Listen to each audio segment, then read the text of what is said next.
नमस्कार दोस्तों, मैं दिनेश शर्मा आपके अपने यूट्यूब चैनल में एक बार फिर से हार्दिक स्वागत करता हूं।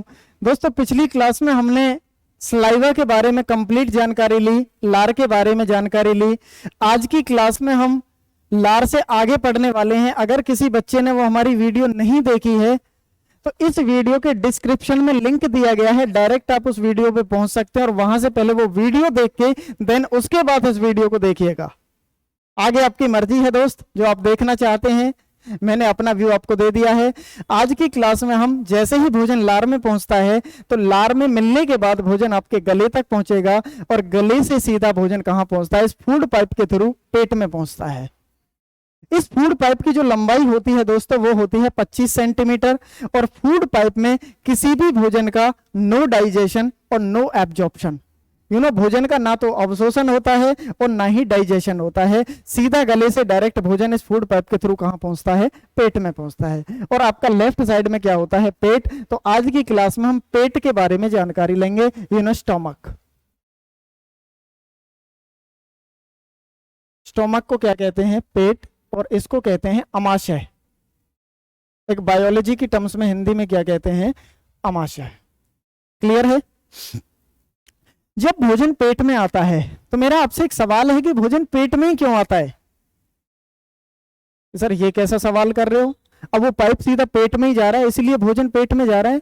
अच्छा, मैं ये भी तो कह सकता हूं कि पेट में से ही वापस क्यों नहीं आ जाता है? कि सर कभी कभी आ तो जाता है, जब वोमिटिंग होती है, जब उल्टियां होती है, आ तो जाता है। जी हाँ, वो प्रोसेस कभी कभी होता है, लेकिन हमेशा भोजन मुंह में खाइए, डायरेक्ट भोजन कहां जाएगा? सीधा पेट में जाएगा, इधर उधर नहीं जाता। पता है क्यों? होता क्या है कि हमारे गले से लेकर पेट तक ये जो फूड पाइप होता है, इसमें कुछ मसल्स होती हैं इस तरह से, और इन मसल्स में कॉन्ट्रैक्शन और रिलैक्सेशंस की प्रक्रिया होती है। शीतलन और संकुचन की प्रक्रिया होती है। संकुचन एंड शीतलन, संकुचन शीतलन, संकुचन शीतलन। कॉन्ट्रैक्ट होती है, रिलैक्स होती है। पहले ये संकुचित होंगी तो यहाँ पे जो भोजन है, यहाँ पे जो फूड है, उसको नीचे की तरफ खींच लेती हैं, और फिर ये वाली जो मसल्स होती हैं ये रिलैक्स हो जाती हैं। देन जो अगली वाली मसल्स होती हैं फिर ये संकुचित हो जाती हैं। तो भोजन जो यहाँ था उसको नीचे की तरफ ऐसे नीचे करते करते करते करते करते इस तरह से रेस चलती चलती चलती चलती वो भोजन को कहां सरकाती ले जाती हैं? पेट की तरफ। और इस प्रोसेस को बोला जाता है कृमाकुंचन क्रिया। क्या कहते हैं स्टूडेंट? कृमाकुंचन क्रिया।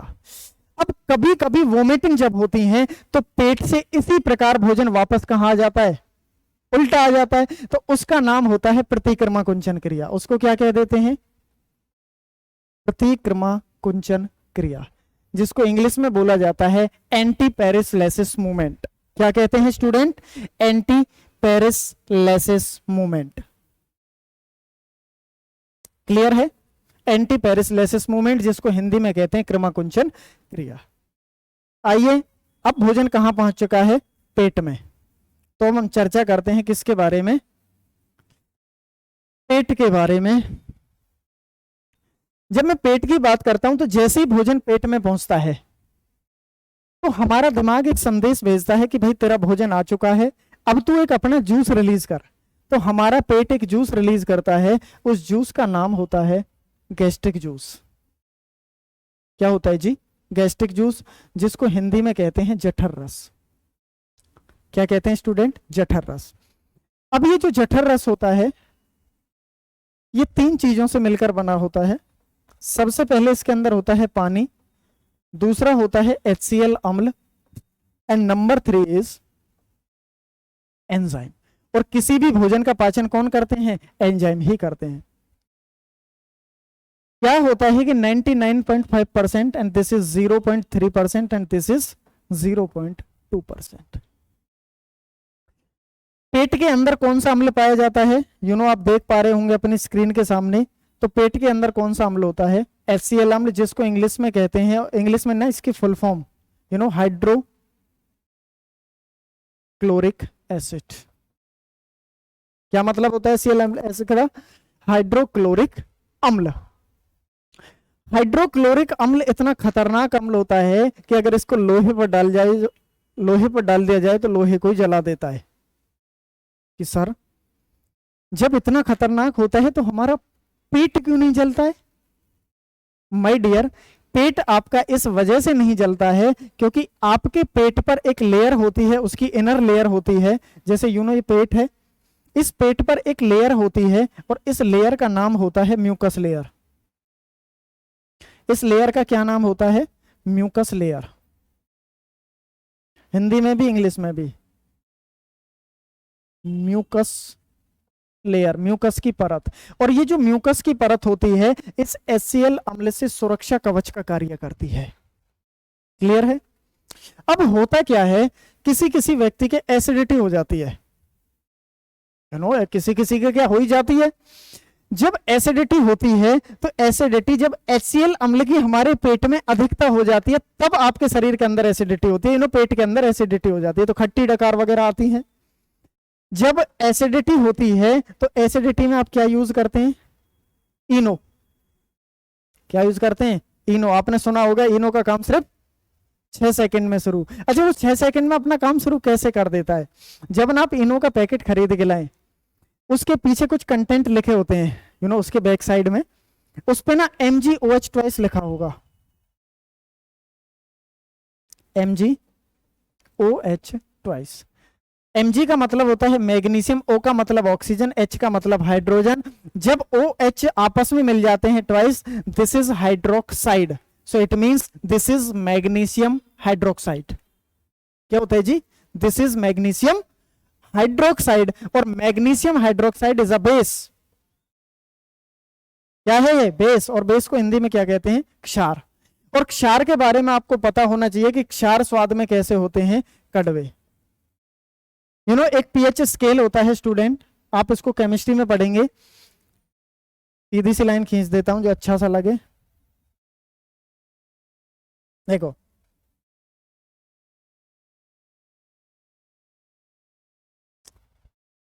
एक पीएच स्केल होता है। ये जो पीएच स्केल होता है, पेपर में ये भी क्वेश्चन आता है कि पीएच स्केल की खोज किसने की? तो किसने की? सोरेनसन। किसने करी? सोरेनसन। पीएच का मतलब होता है दिस इज पोटेंज ऑफ हाइड्रोजन। इसको कहते हैं हाइड्रोजन का पुषांश एनसीईआरटी के अकॉर्डिंग। लेकिन पेपर में यह भी क्वेश्चन आता है कि पीएच की full form this is power of hydrogen. Clear है? इसको हाइड्रोजन की पावर से भी डिनोट किया जाता है। ये 0 से लेके 14 तक के बीच में, स्केल पर कुछ डिजिट वैल्यू होती हैं, तो 0 से लेके 14 तक के बीच में डिजिट वैल्यू होती हैं। और ये 3 कैटेगरीज में डिवाइड होती हैं, 0 to 7 और 7 to 14। जिस भी वस्तु का मान, क्या स्टूडेंट? जिस भी वस्तु की वैल्यू या जिस भी वस्तु का पीएच 0 से 7 के बीच में होता है वो हमेशा होती है एसिडिक और स्वाद में होती हैं खट्टी। क्या होती हैं? खट्टी। और जिस भी वस्तु का मान 7 to 14 होता है वो हमेशा होती हैं कड़वी, बेस। और जिस वस्तु का मान ना इधर रहे ना उधर रहे, कहां रहे? बीच में रहे, वो वस्तु कैसी होती है? उदासीन। That is called water, distilled water, शुद्ध जल। उसका पीएच मान कितना होता है? 7 होता है। क्लियर है? तो ऐसे ही जब आपके शरीर में एसिडिटी होती है, ये केमिस्ट्री का चैप्टर है, वैसे हम इसको एसिड बेस और सॉल्ट के बारे में कंप्लीट जानकारी लेंगे, मैंने इसकी वजह से आपको बताया। अब अम्ल की मात्रा बढ़ी थी, देखो कहां है? एसिडिटी हुई थी क्योंकि HCl एसिड की हमारे शरीर में ज्यादा मात्रा हुई है, तो उसके ऊपर हमने क्या ले लिया? बेस। मतलब खट्टे के ऊपर क्या पड़ गया? कड़वा बढ़ गया, तो उसको न्यूट्रल कर देता है। अब जैसे न्यूट्रल कर देता है तो पहले सेकंड से ही अपना काम शुरू कर देता है जाते ही। बात समझ आ रही होगी? तो इस वजह से 20 बार एग्जाम में क्वेश्चन पूछा हुआ है कि जो MgOH ट्वाइस होता है ना, इसको एंटी एसिड के रूप में जाना जाता है। हिंदी में कहते हैं प्रति अम्ल। और एंटी का मतलब उल्टा, अम्ल का उल्टा क्या है? वही क्षार है। तो MgOH twice is also known as anti acid, that is called प्रति अम्ल। बात समझ आ रही होगी? क्लियर है? अब होता क्या है, एसिडिटी में आपने इनो ले लिया। अब किसी किसी व्यक्ति के ना ज्यादा एसिडिटी होने लगती है, अब इनो भी काम करना बंद कर देता है, वो भी हार मान जाता है कि अब तू ऐसा ही खाएगा तो मैं तेरा क्या करूं। तो जब एसिडिटी ज्यादा होने लगती है ना, तो जो म्यूकस की परत हो रही थी, जो आपके पेट की सुरक्षा कर रही थी ना, आपके जो स्टोमक होता है उसको प्रोटेक्ट कर रही थी, अब ये क्षीण होने लगती है। और क्षीण का मतलब होता है टूटने लगती है। और जैसे ही ये टूटने लगेगी तो आपका एसियल अम्ल पेट पर पहुंचने लगेगा और पेट को जलाने लगता है, और आपके पेट में हो जाते हैं ब्लिस्टर, छाले हो जाते हैं। और इसी छाले को एक बायोलॉजी की टर्म्स में, एक मेडिकल की टर्म्स में बोला जाता है माय डियर अल्सर। क्या बोला जाता है? अल्सर। और स्टूडेंट यही धीरे धीरे धीरे धीरे अल्सर किसका रूप लेने लगता है? कैंसर का रूप लेने लगता है। क्लियर है? तो एचसीएल अम्ल से ये होता है। बात समझ आ रही होगी कि सर आपने बहुत बढ़िया बात बताई, बहुत जानकारी हमको दी, लेकिन अब हमें ये तो बताइए कि आपने तो केवल इसके नुकसान बता दिए, अब ये परमात्मा ने जब हमको दिया है, हमारे पेट के अंदर दिया है, तो इसका कुछ ना कुछ तो फायदा होगा। जी हाँ। इस एचसीएल अम्ल के बेनिफिट क्या होते हैं स्टूडेंट? देखिए उनके बारे में हम थोड़ी सी चर्चा करते हैं। एचसीएल अम्ल हमारे शरीर में क्या कार्य करता है?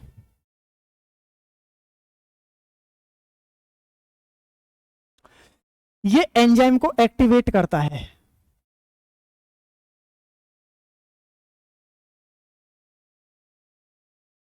पेट के अंदर जो एंजाइम को एक्टिवेट करने का कार्य करता है वो कौन करता है? एचसीएल अम्ल। और आपको पता है कि एंजाइम क्या करते हैं? भोजन का डाइजेशन करते हैं। और डाइजेशन करते हैं तो पेपर में ये क्वेश्चन भी आता है, आ जाता है कि एचसीएल अम्ल भोजन को पचाने में सहायता करता है कि नहीं करता? बिल्कुल करता है। क्यों? क्योंकि जब एंजाइम को एक्टिव कर रहा है और एंजाइम ही भोजन का क्या कर रहे हैं? पाचन, तो कहीं ना कहीं इनडायरेक्टली एचसीएल अम्ल भी भोजन के पचाने में सहायता कर रहा है।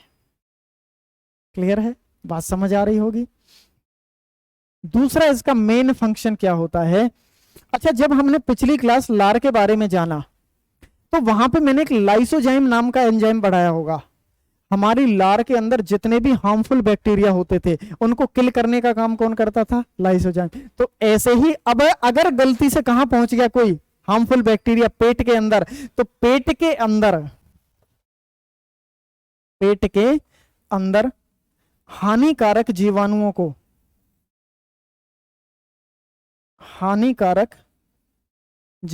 को मारने का काम या किल करने का काम कौन करता है?